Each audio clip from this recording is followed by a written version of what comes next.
Hello आज चाहिँ हामीहरू यतिजना भेला भएको छौँ अनि त्यसरी एउटा गेम खेल्न गइरहेको छौँ। त्यो गेमले चाहिँ के जनाउँछ भनेर म लास्टमा सेयर गर्नेछु। जस्तै म एउटा केही कुरा चाहिँ उसलाई सेयर गर्छु, अब उसको थ्रुदेखि उता के भएर जानेछ। लेट्स सी म के भन्छु है।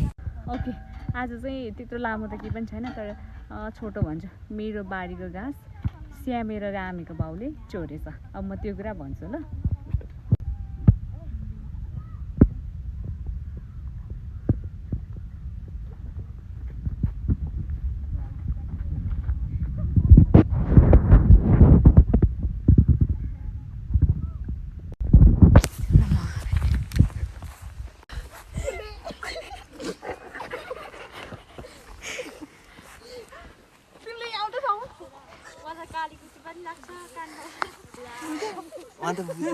तिमीले जति जे बुझेको छौ त्यही भन्छौ। मलाई त मेरो भनेको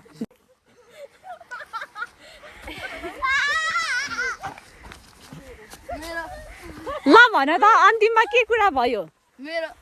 मेरो हो गलत। समुद्रले के भनेको थियो?